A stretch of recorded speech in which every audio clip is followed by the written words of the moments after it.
Hello, everyone. Happy Sunday. Welcome to the plug. Power Living Under God, where we empower, inspire, and impact lives by helping people connect with God, themselves, and others. You are listening to our special series, They're Not Like Us. They Not Like Us. They Not Like Us. This is week 2 in our series. And so today we're going to be talking about They Not Like Us, understanding the psychology of the next generation. I'm your host, Felicia Williams, and I consider myself a generational bridge builder, if you will. In this space, if you are here, I want you to know you can expect to be challenged. You can expect that we will together challenge assumptions and explore what shapes today's youth. And we're going to uncover how to build meaningful, somebody say meaningful, faith rooted connections across generations. Y'all, we all in this together. Hello and welcome. Welcome. Yes. And I want you to like, subscribe, whatever you do, please engage with us. We accept the feedback, conversation. Mostly, we just want to have a conversation about things that are important, things that will impact our lives, where we, you and I, in the community can make a difference in the lives of the next generation. So I got my special guest today, Diane Wolfer. She's going to be on. We're going to have this dialogue. Hey, sis, how are you today? What's going on? Happy Sunday, everyone. Yes. Happy Sunday. Sunday. Yes, school is back in. Yes. It's been 2 to 3 weeks, and I think everybody's back in now, from the private to the public. So, with that being said, our discussion today, we're gonna give it up for our Gen Z and Alphas. We're gonna kind of dig in and talk about the psychology of Gen Z and Gen uh, Alpha. We Ah, talked about over a week ago. We did generation identification. Everybody needs to know what generation um, category are you in. I think that's important as we bridge gaps, as we help one another. So today, the focus is Gen Z and Gen Alpha. So Gen Z is going to be that age 12 to 27. And Gen Alpha is going to be the age birth to 11. And of course, we can't have the conversation without, you know, Gen X and the baby boomers and the traditionalists. It's us that needs to try to, I believe, try to understand um, the generations who are beneath us, under us, so that we also can pour into them.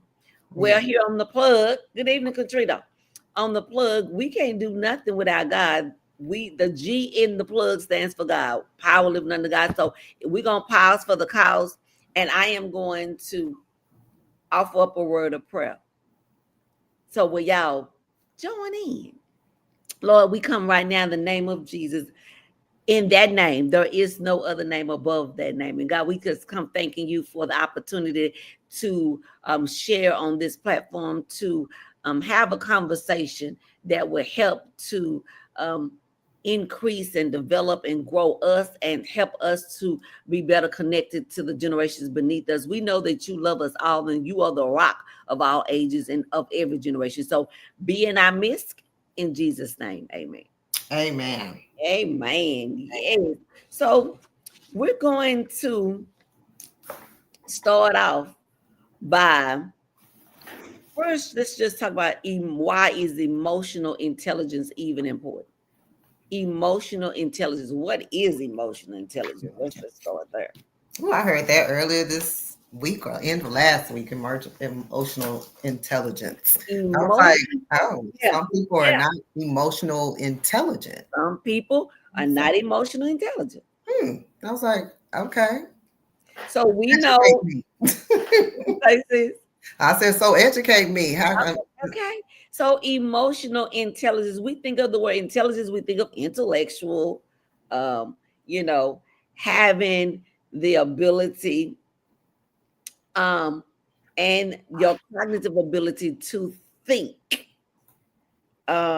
when you think about intelligence. Mm-hmm. Emotion, let's think about emotions. What are our emotions? Right. Um, when we think about how we feel, can you identify with um, how you feel and how somebody else feels? Emotional intelligence. Are you aware when someone is angry, Yes. someone is um I'm not gonna lie. Sad. Someone's I said grieving. So all of the the emotions that grieving, someone okay. else Can you does. emotional intelligence, are you able, do you have the capacity to empathize? Right. Emotional intelligence. So Because of before course we I move do. on, some of you who are joined in, what is emotional intelligence to you? Like sis say, we hear it often. And we're going to be talking about that as it relates to Gen Z and Gen Alpha. Emotional intelligence, what is that? And of course I Google, Siri, Alexa, Okay, what did you get? all of those things. And you were on point with the definition of someone who can identify, who can recognize. One definition was the AI overview, emotional intelligence, the ability to understand, use, and manage your own Hmm. emotions, as So well what? as recognize Uh-huh. and influence the emotions of others. So you just you're taking us into the next part, which I'm saying self awareness, Mm-hmm. because with emotional intelligence, you have to be emotional aware of what you just said yourself, Yes. because I say this all the time. We often Mm-hmm. are busy worried about everybody else's, but we have not been in Neglect. tune with ourselves. So, Right. yes, emotional intelligence has everything to do with managing and using and identifying your own emotions. Well, since we're going to be talking about Gen Z and Gen Alpha, um, it's important that we know our own emotional intelligence or the lack thereof before we can identify, recognize, manage, or use with our younger generation. With this, like I said, school is back in. Um, you got teachers who are 27 who Yeah. are educating Gen Alpha. Yeah. Exactly. So if an individual is not emotionally sound, Uh-huh. how is it, and this is what's happening, we're trying to understand a generation, we're Uh-huh. trying to understand the psychology of how they think, but we have not taken the time to understand ourselves. Yes. Yes. So, yes, it's managing. We use my managing feelings. We look Yeah. on the news often, and a lot of times adults are getting in trouble, if you will, Mm-hmm. or because they're not handling their what emotions. Emotions. Yeah. Mhm. Constantly. We can right, and so what we're doing is teaching a generation Mm-hmm. how not to handle emotions Yeah. or how to handle them. They are watching us. So here's the shift. There was a generation, our generation, and the one Mm-hmm. before us, we bottled up emotions. Mm-hmm. Now we're dealing with Gen Z and Gen Alpha. They are naming and sharing them. Let's talk about that. Mm. One generation bottled up, one generation, the next generation is naming and sharing. What kind of conflict do you think has happened or will happen if you got an entire generation that bottled up emotions, but now we are talking about a generation who's naming and sharing their emotions? What type of conflict are we seeing, or what conflict may come up because of that? The differences of how we think, the differences of what you may say about a matter is going to be different from the older generation, what they say about a matter, or not lack of saying about a matter. So it's our differences in you sharing too much. Ooh, that was too much, versus you not saying enough. So So here's a coach. Ferg says, "I'm Gen X. We didn't bottle up emotions. We managed them and discuss them amongst among each other friends." Well, I disagree. I'm Gen X. I bottle up emotions in my family. Now, with my friends at school, we talked, but because they were on the same level, they didn't have the capacity to support me in my emotions because they too were not emotionally intelligent. At home, I wasn't free to share my emotions. I wasn't free like Gen Alpha today to say, no, I don't like this, or say, um, I don't want to go to church. right, there So wasn't. so the difference is what you just shared, and I'm just commenting to Coach Ferg, and Coach Ferg, I do agree with you about emotions are best balanced by parents. Without their balance, most will struggle with their life. So that's my point, because my parent was taught by my grandmother and grandfather in their house. I'm saying, and not like it was a lesson. They watched adults didn't talk in front of kids. Adults didn't allow the children to have a voice about how they felt. You were to be seen and not what? Heard. Heard. So if we were to be seen and not heard, that means we didn't have an expression of our emotions. And like you said, Coach Ferg, then what happens is we struggle. And this is why I believe it's my own testimony, struggle with being coming up, being authentic and honest about how my true feelings are. But instead, what I would do is say what I think others want me to say. Yeah. But I'm not feeling that. And I think that has happened with the differences in the generations. Okay, so now here's Coach says, for women, if you were not taught emotional balance by moms, yes, you will struggle with choosing men and friends. Okay, let's talk about that. For women, if you were not taught emotional balance by moms, yes, you will struggle with choosing men and friends. And I would say if you weren't taught emotional balance by moms and dads, because mom and dads both have emotions.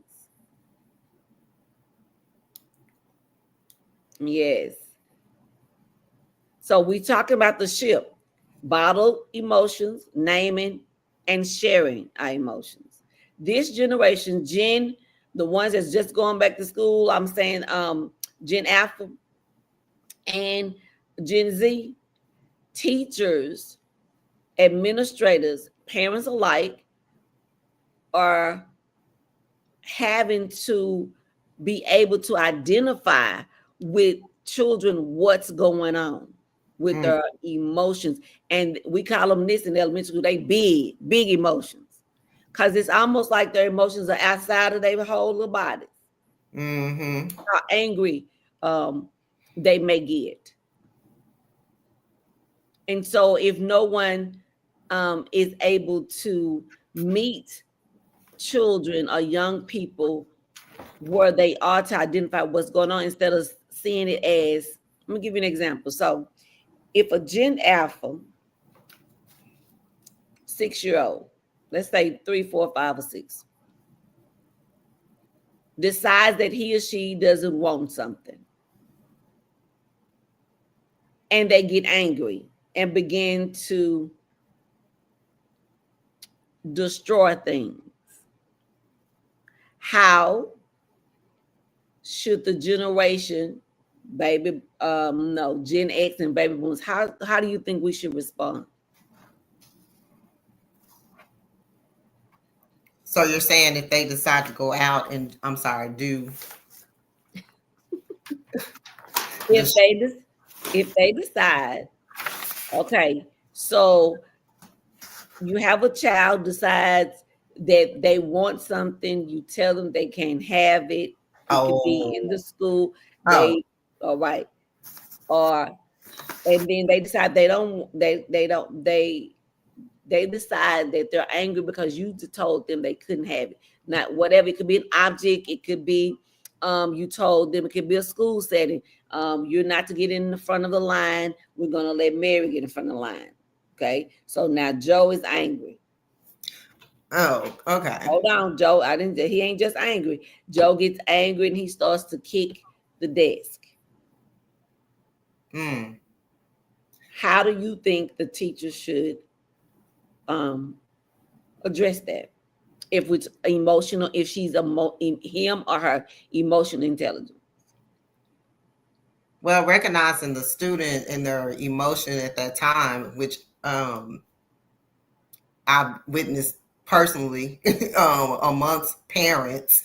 One actually today with a 2-year-old crying, just really crying because he wanted to not stay in class.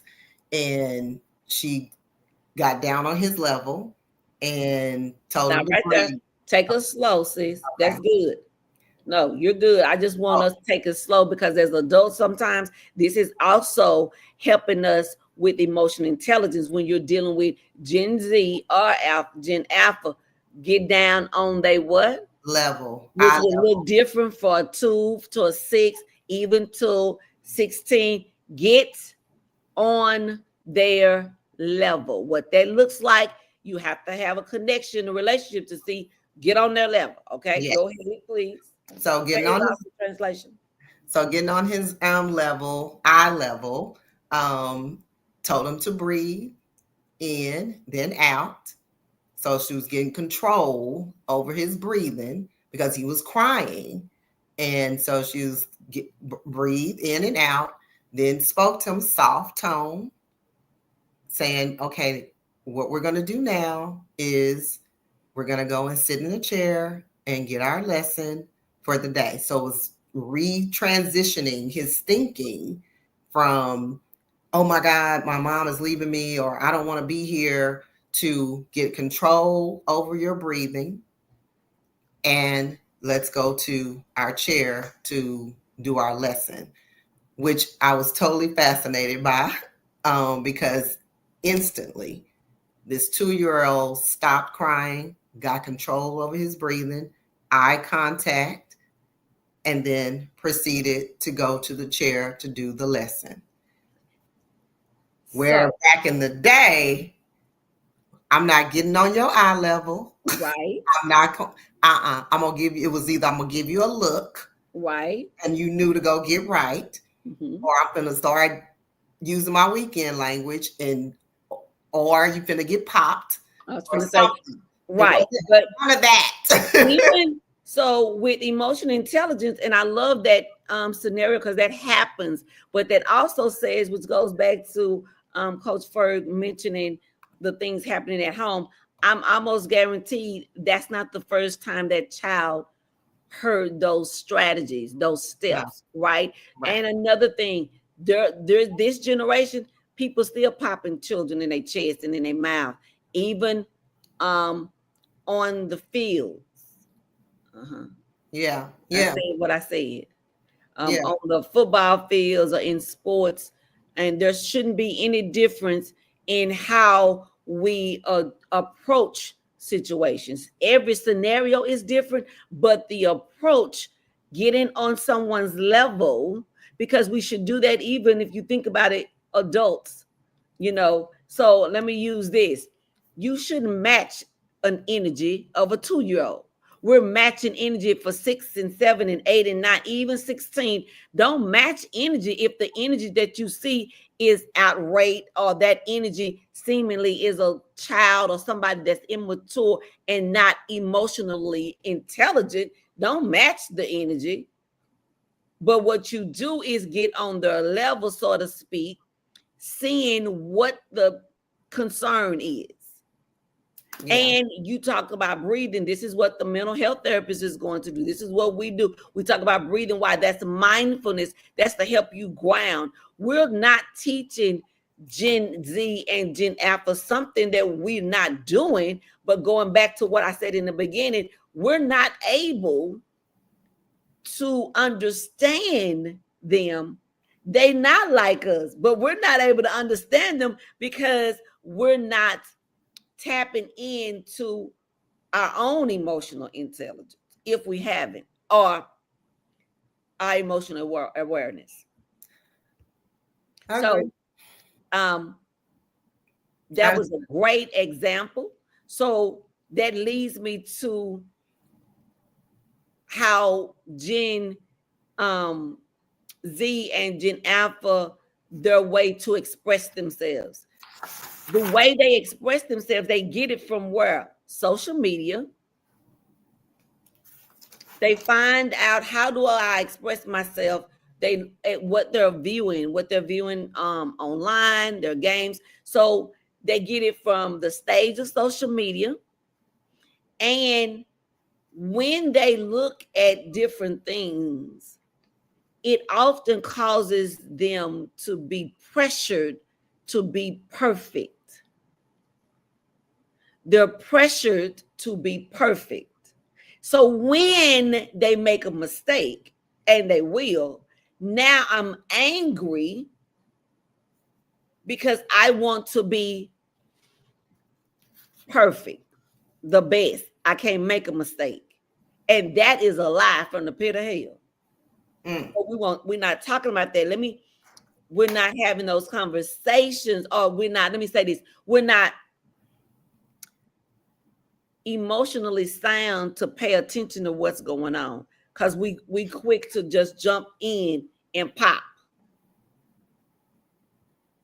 I agree with Wayne is saying, as far as that, I went down to the football coaches and stuff. I witnessed that as well. The football coaches talking hard, or any coach for that matter, talking really hard to these little, elementary to middle school, even to high school age. And I was just kind of in amazement that, dang, he is going off on these girls in this basketball. And they were middle school age. And he was talking, I mean, oh my God. I was like, calm down. It's not this, I mean, it's serious, but I mean, the tone of everything is like, I didn't even want to hear it anymore. Because it was like, you're yelling so loud. And I know we're in a gym. I know you're trying to coach, but it's like, bring it down a level. Because the girls they're not receiving that. And even though they end But up winning at the end, but it was still like, oh my God. Woo. so you're saying you agree with Dwayne? He said he don't think that if they talk calm, what I'm reading is he said if He said, if coaches take that approach of being calm, it would that that, wouldn't work. yeah. In the football coaching world, no, that would not work. Okay, so I'm going to be I'm going to push the envelope and say, if when we say that won't work, what are we saying? What won't work? I think, I think for him Okay, you're saying talking calm what won't work. in coaching, right. Okay, He's so we can talk firm without yelling. using profanity to crush kids' spirits. I've heard coaches talk firm and actually, again, wherever they are, but I've heard the difference between, the difference when someone is talking with authority and they're well respected. Very good. I was going to say. Then those who are following them will follow in suit. It's like in the service, in the army, and Yes. all the different branches. Yeah. Why is it that we think it's okay and that there's no harm being done in the realm of sports when coaches can talk and demean children? And we say that's what they need for discipline of the game. Make it make sense. I'm sorry, you don't have to. We already have.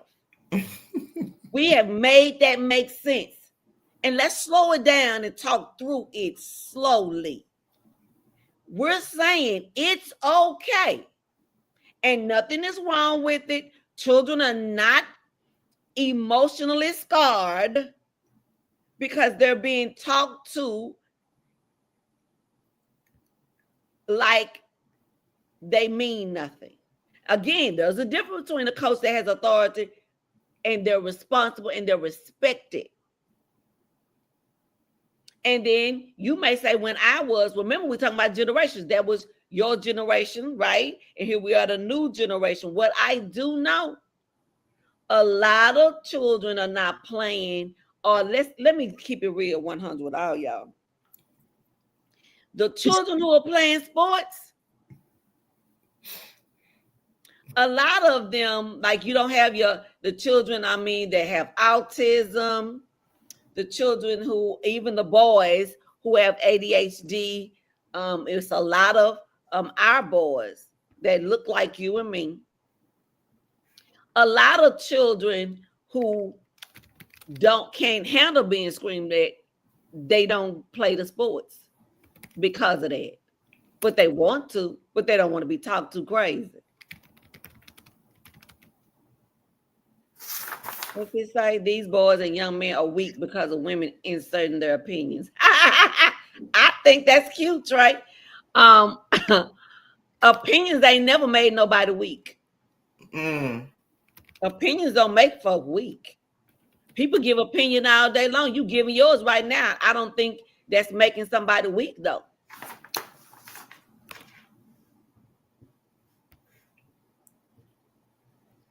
Somebody said when I played, when I coach, went off on our mistakes, we could get fired. We get fired up, and it made us better. Well, sir, if it made you better, talk to me about how that added value to you as a man today. You being cussed out as a boy on the field, and you did, because really what it did is made you afraid of the coach, and you did what you were supposed to do because you were scared because your coach was getting in your butt. So okay, so can I hop in real quick? Yeah, come on in. So I said it's not going to work. This is why it's not going to work, right? When we, like you said, when we play, but it's a different generation. I think when we got away from that, this is why our boy. I'm telling you right now, in this generation, I've never, and I'm not talking about the young ladies, because young ladies should be highly emotional, right? Men should have emotions too. But I've never seen it like this. I've never seen. That's why I don't coach no more. I can't coach a team full of feminine boys. I've never seen boys this soft in my entire life. If you say something to them calm, they crying. They bump their arm, they crying. They fall on the ground, they got tears in their eyes. Time out, slow down, because you're going fast. We like to talk real fast. Here on the plug, I want us to slow down. Yeah, so we can get all of what you're saying, and you can hear what you're saying too. You just told. Did you say that the boys fall down and cry? They fall. Anything happens, they fall and die. They crying. No, see you. Wait, let's go to they fall. No, because we're adding too many things at one time. Take it one at a time. Okay. Because I hope we have listeners, and we want to be clear, because clear is kind. When a boy falls down, if he hurt himself, can he cry? Let's talk, because we're not emotionally intelligent if we saying they can't. I don't care what none of y'all say now. The crying is mostly just looking at the boys. The crying is not because they're hurting. The crying is because of the embarrassment of being outplayed, outmoved. The player on the other side, the defensive player, took the offensive player and slung him down, and he couldn't control his weight, could control his strength. And so he lost the battle. He get up crying because the boy was stronger than he was. Or the boy So is it my question to you, coach, ex-coach, and all? So do we know when that happened, that the boy is crying because his feelings are hurt, or is he hurt? How do you know that? When do you determine that? Because the coach asked, "What you crying for?" I don't know how he got me on the ground. Why he pushed me? What? So you're crying because the boy pushed you down on the ground? And let's go back to what you're saying when you said what you crying for. That's generational too. Because every time we cried, when we were crying, when your behind got whooped, and your mama and your daddy, your grandma, big mama, what you crying for? I'm crying because it hurts. But back then, it's just this jargon. What you crying for? Even out on the field, what you crying for? But you really not ask you. Do you really want to know why I'm crying? Are you really saying what you crying for? Suck that up, man. Let's do this. And the reason that we ask that question is because we sitting there as coaches, we see the play. We see that there's no injury in the play. We see that he got manhandled by another person, and his feelings hurt. Okay. And he come over crying with tears in his eyes because he got outplayed. Okay. And that's fair. Yeah, that's fair. I mean, and like Trey said, it's because he embarrassed. Okay. Yeah. Mm-hmm. So you're embarrassed. That's just what that is. You were embarrassed. But is that okay on the field? No. See what I'm saying? You know why? But you know why it's not okay? Because me as a person, okay, so take our generation. When we play ball, our coach told us, look for every weakness in your opponent. If I look across the field as a defensive player, and I look across the field, and I know I made that running back cry, for the rest of the game, I'm going to torment him. I'm going to break him down mentally and physically for the rest of the game. I'm going to take him out. Every play, I'm going to hit him. Every time he move, I'm going to hit him. When he go down, I'm going to hit him. When he get up, I'm going to be talking to him. Cry baby. I'm going to take him out of his game, because that's my job. To take him out of his game and take him out completely. Okay. So So my question then leads to, because again, it's embarrassment. And so do men among men, and let's just say coach, you're coaching, is there like a moment or an opportunity to say, hey John, I know that you got smoked, you're embarrassed, but you don't have to cry. Take the embarrassment, but you don't have to cry over the embarrassment. So not to confuse it, that the saying, as we always say, boys don't cry, or you're not supposed to cry. So now I'm at a football game, I got embarrassed. Coach says you don't have to cry because you're embarrassed. Is that fair to say that a coach can say that? Yeah, you can say that, but then what would happen is you would have to dismantle the whole team, because what's going to happen is his fellow brothers in arms, they gonna tell him the same thing. What get up? What is you crying for? What you ain't hurt? Like, they're going to be on him harder than the coach.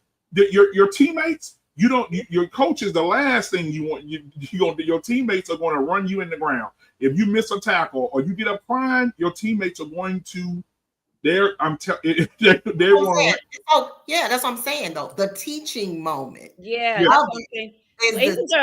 But before you get on the field, there's a teaching moment. We talk about parents. So if the parents are helping their boys, and this is not that. We're talking about still emotional intelligence today. We're talking about for Gen Z and Gen Alpha. We cannot pull back what happened there, because apparently, because we already know this generation is sharing their emotions. This generation, and it ain't their fault, because they come culturally through a world. They done come through COVID. We at home.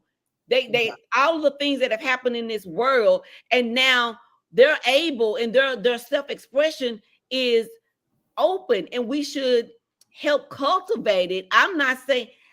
Here's another thing: the huddle, or when you talk to the boys, the teacher, like Diane is saying, there's another approach, because the world we living in. And no, we cannot keep saying boys can't cry, because then we lying. Because you know why?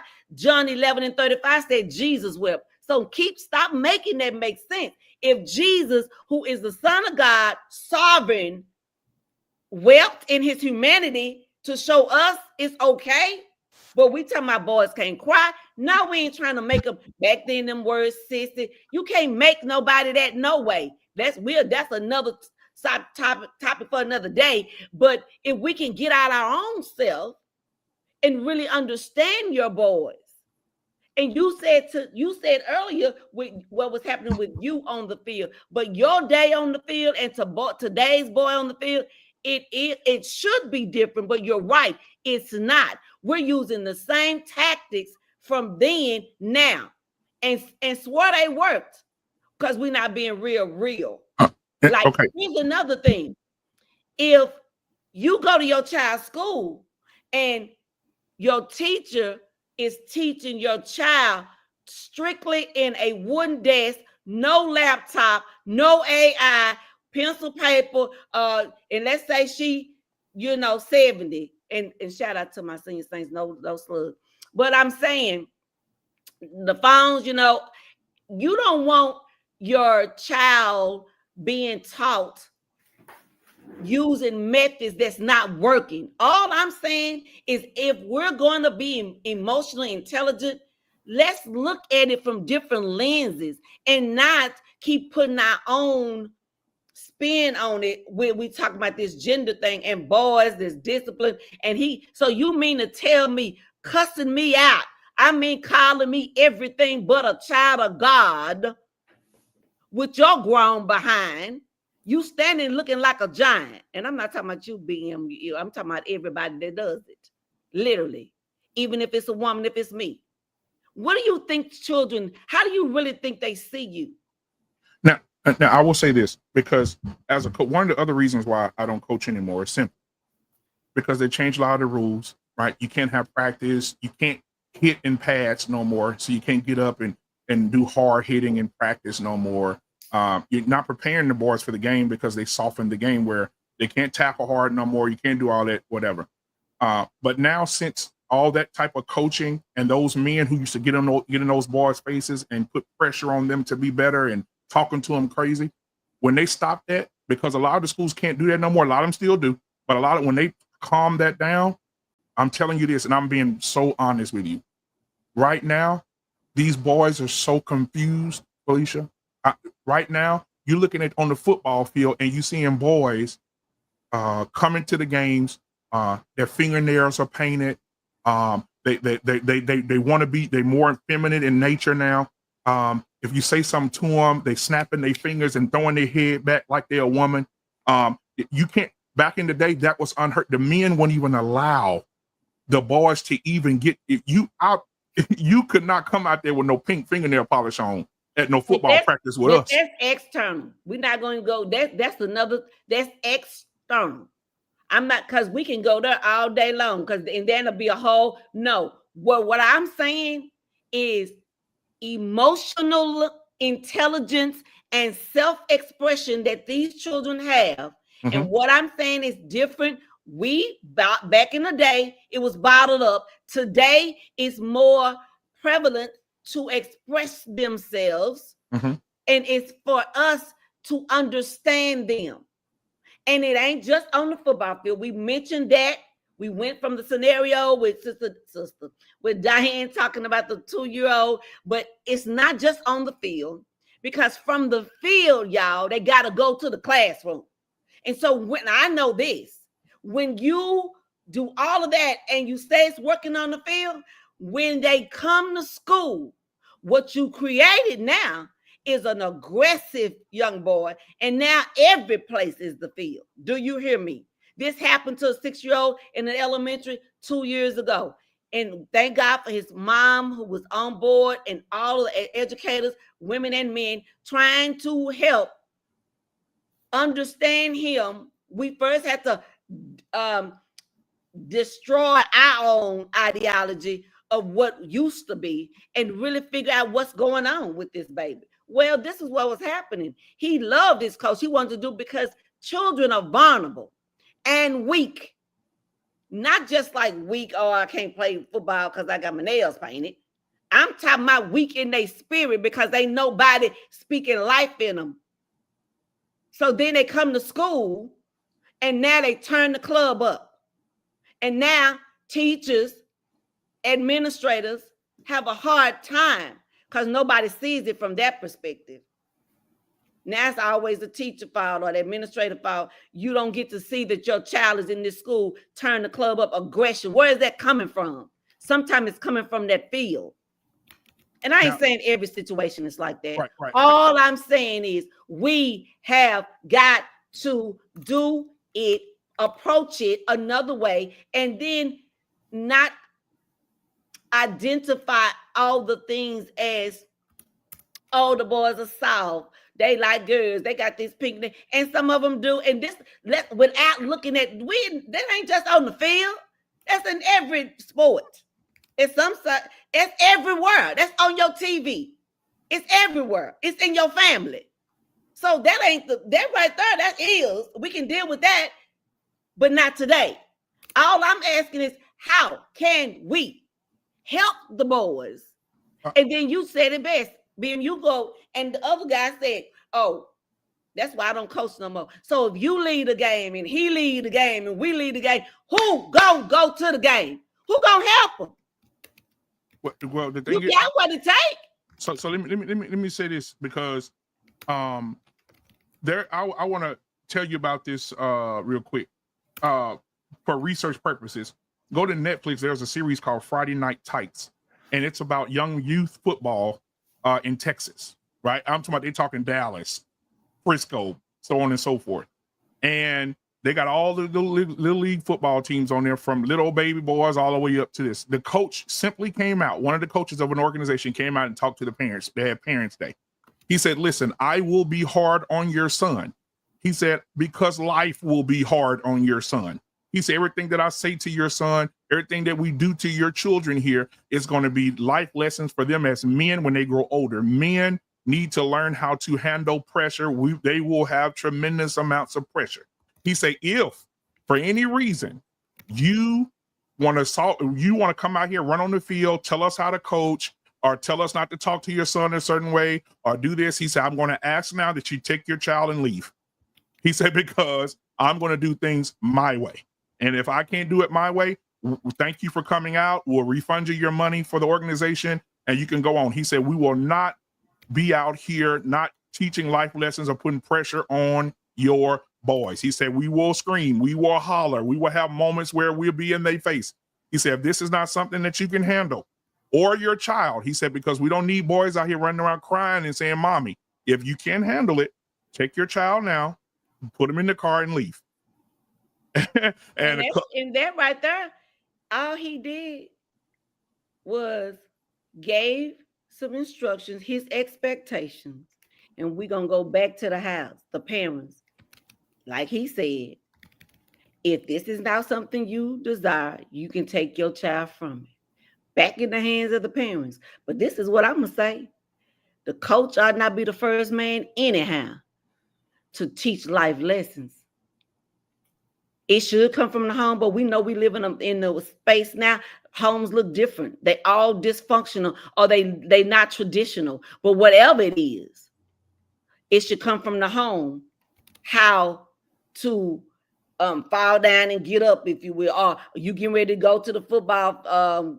You want to get in football. This is what you're going to expect. Your coach going to say this, blah, blah, blah. But everybody, most people want to put children in things without them first. Parents, family, us. I'm saying us as a community, without preparing them.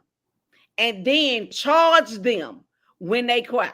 Charge them when they don't get it. But the Bible teaches us, train up a child, train them, teach them. And then if you can't, you do the right thing, get out and let somebody else do it. Because what I'm saying to you and I'm saying to myself, here go the charge. Ain't no sense us quitting. We need to help the children. Even the ones with the pink fingernail polish. Help somebody. Because it's clear they don't know. It's clear they in a dysfunctional house or whatever that case may be. But don't get caught up on the small things, because God is going to be God. God is going to give the increase like he did for you and like he did for me. Because we all had something even back then in those generations. But these babies today, I call them babies because they in training mode. They need our help. They need to know, like you said, okay, I got threw down or whatever that play was. Take me, don't help embarrass me more. I'm embarrassed because I got knocked down. Then you cuss me out. Now I feel better about it? No, I don't. But I ain't going to show you, because then it's going to get worse. But what I'm going to do is go take myself to school. I'm going to show it to somebody. That's how all we doing is creating bullies. So let me ask you this. So how do you feel about Deion Sanders? More. Tell me more. As a coach. Because he has a documentary on Amazon Prime. Deion Sanders look over at his own son and say something else, I'm gonna kick in your face. Or he be in their face, he be talking crazy to him. They get in the room, he'll pray with them. He pray with them, he give them scripture, he give them this. But when they're on that football field, on that gridiron, man, them keyword, respect. Yeah, you gotta earn it. You gotta earn it. But they use that. But they use that language though. If you watch that documentary, they cussing them boys out. I watched it. It's, to me, it's the respect. Going back to the initial statement about what she stated here: speak firmly versus yelling. Respect is key. Gen Z and alphas, that's what they want. They want to be able to get respect in order to give respect, which we all have done for generations.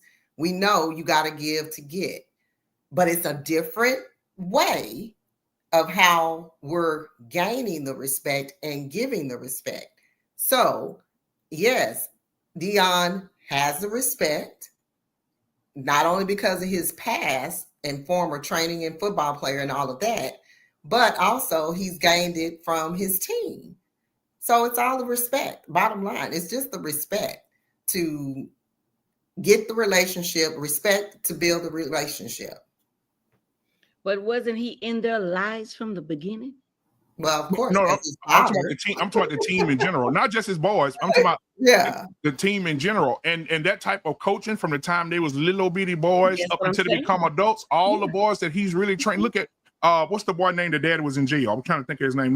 He got drafted with Travis Hunter. But anyway, Joe Horn, I think Junior or something like that. Whatever. He got drafted, but his daddy in jail for robbery. His mama in the streets. But he got a somebody mentor. Mhm.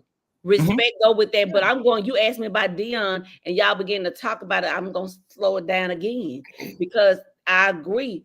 What you're saying, he talked to his son right there and said all those things.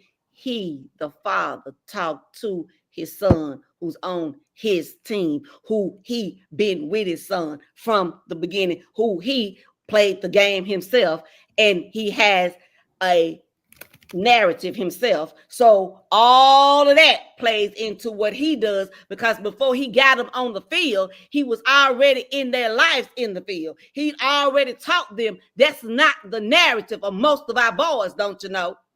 So the very thing we talk about these sisters, these single women, because then you cuss these little boys out on these fields, guess where they going home to? Them single mamas. Respect. Then you got some of them single mamas, they now talking to the boys crazy. I'm telling you, play the tape out. Play the whole tape out. But you know what? And I think this would solve the problem. Everything ain't for everybody. And I Right. believe, and I believe that these boys who are highly sensitive, and we feel like it's going to go over into the classrooms and go into their moms and go into this other stuff. I think, and then that's a whole nother conversation about the decisions that parents make to have kids and not all that stuff. But I'm saying the children specifically. Everything ain't for everybody, and sometimes parents push their children to do things that they know they're they're not capable of doing. And then it's the coach's job to try to push him to be better at something that he really don't want to do anyway, that his mama forcing him to do. Then his mama basically put him in the sport to have a babysitter. But that's a whole nother question. So, I mean, a whole nother conversation. But what I'm saying is some of these kids don't even want to play. If they don't want to play, don't add a bad apple to a bunch of kids. Because some of these boys out here, they when they hear them coaches say that to them, they get so fired up, and them are some of the best players that I've seen it with my own two eyes. When you get on them boys like that, they get fired up, they start hitting the top of their helmet, they go out and they play exceptional football. And they don't cry, they're not mad. We call them the dogs. But them other boys that don't want to be there, that's falling on the ground crying, and I'm gonna say this, and I'm gonna let y'all have it. We had a boy 6 foot tall, 14 years old, 6 foot tall, 6'1", 240 pounds probably. The biggest crybaby on the field. I mean crying. Mama coming out bringing them Gatorade in the middle of the game, run out on the field passing them Gatorade. Drink it, baby. He thirsty. He dehydrating. How can you make him better? When he go back home, his mama is pampering him. He ain't got to take out no trash. He ain't got to do nothing at the house. All she do is cater to him. He got the best shoes, the best Jordans. He come to practice dressed from head to toe and probably got $400 on his body, but you pluck him, he crying. You can't change that because you send him right back home to, I'm a Katie. Now, that man grows up and becomes a man, like I'm going to say, because you said a few minutes ago, when he grew up, they'd be aggressive if they getting screamed and hollered at. But on the flip side, that he grow up and didn't have no responsibilities or nobody got on him about anything, what kind of husband would he be to any woman?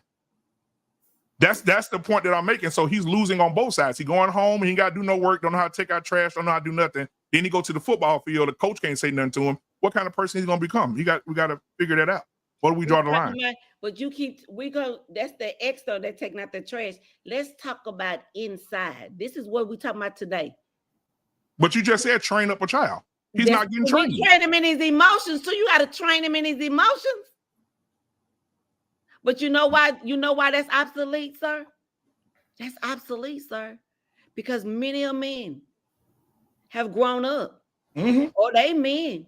Oh, they can work hard and bring in the bacon. They can. Mm-hmm. But they emotionally intelligence, they empty.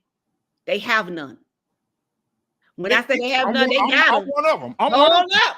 What you say? I'm one of them. My point is when we get to have them conversations, because conversation leads to conversation. Mm-hmm. All I'm saying about the Gen Z and the Gen Alpha, we get an opportunity to pour into them. Possibly wasn't poured into us. We get an opportunity to help a young brother who's, see, here's the problem with this generation. They're vulnerable, but they don't have no safe space. But I hear grown men talking about, we don't have no safe space. We can't, we tell this, then it'll be used against us. Well, if that's what happened to you, and you know this because you're emotionally intelligent now, what you gonna do to help your nephew or your the young brother who don't have a dad, and you are the mentor, or your son? How you gonna help him become emotionally sound? Because now, prayerfully, you are, but you also are aware that you used to not be because of whatever you went through.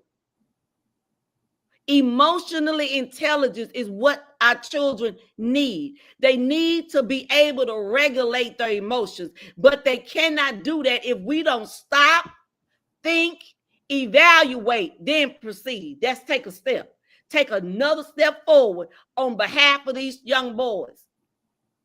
And think about it. Stop, think, evaluate. Evaluate what's different then and now. What do I have to give them that they don't become whatever? Not the external. I'm talking about inside.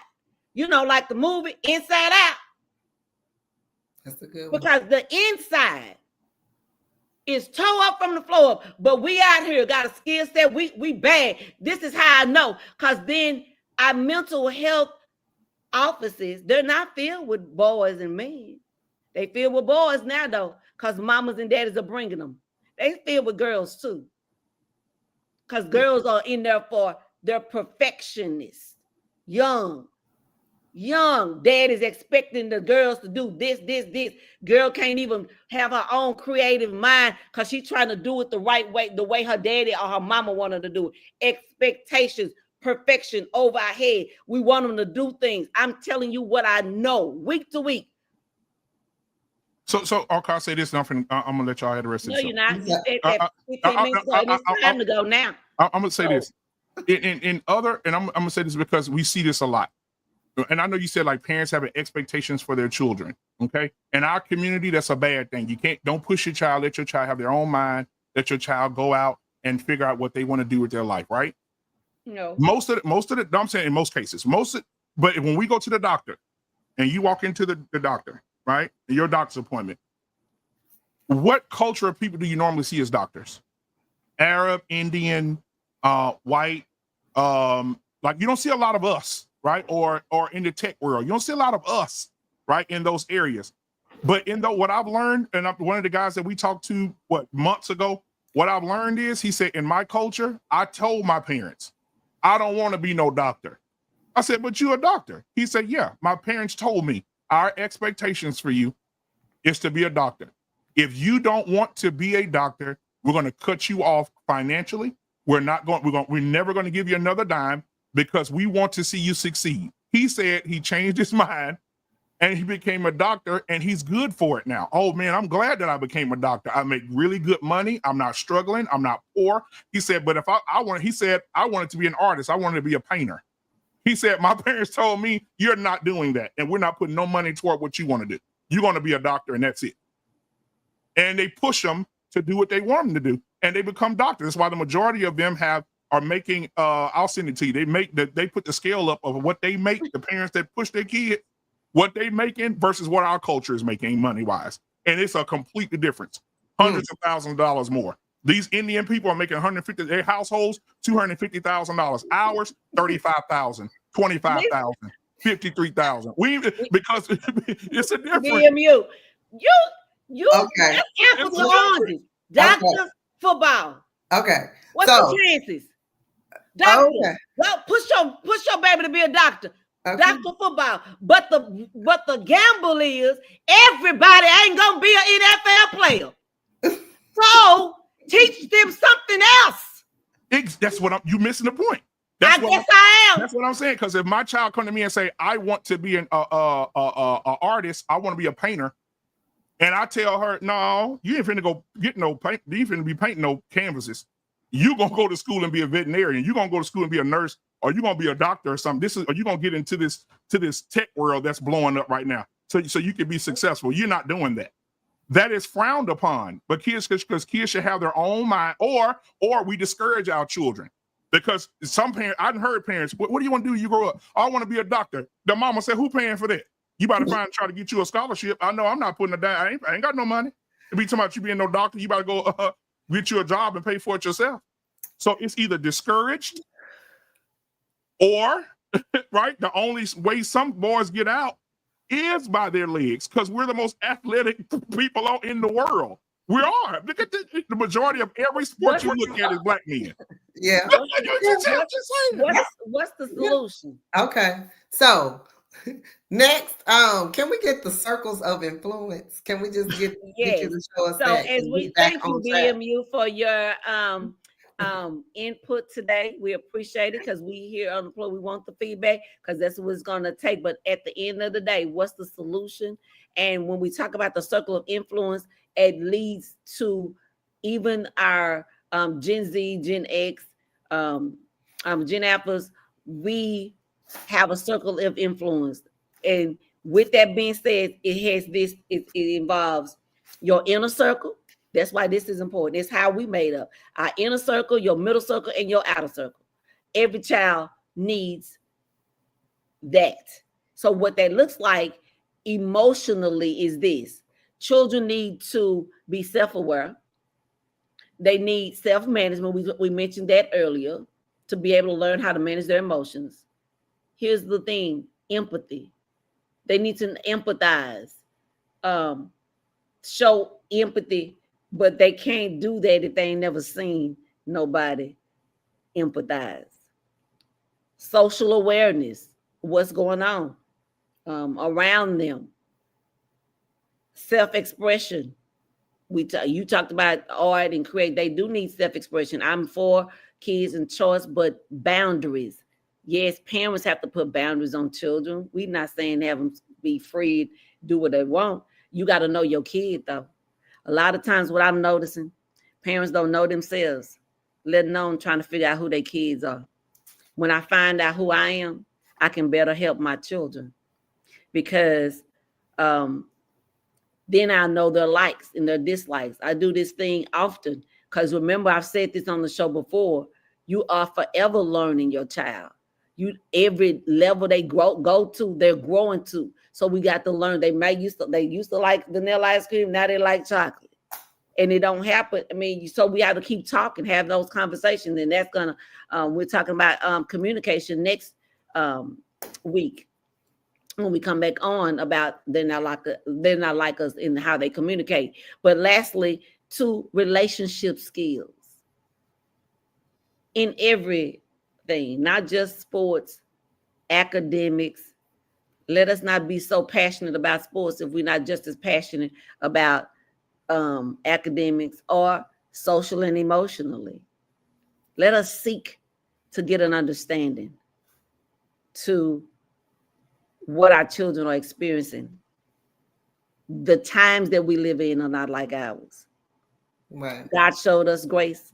All I'm asking, on behalf of every child, boy or girl, pink polish or none, show some grace, because God showed you some, and me. Listen, it's been real. I appreciate all of the conversation.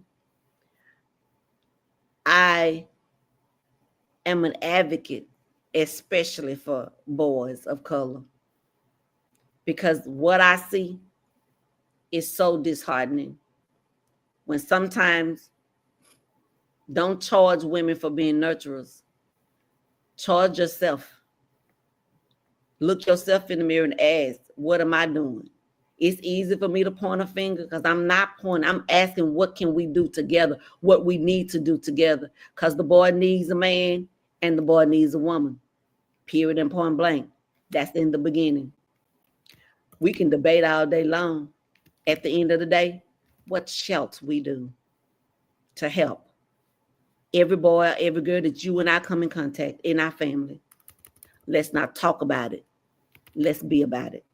I'm the plug. Power Living Under God. I'm your host. Thank you to my dear sister Diane Woodford and all of you who have joined today. Until next time, make sure you plug into your purpose, plug into the power, plug into the wisdom of God. And whatever you do, help a child because they need our help. Until next time, bye now. Bye.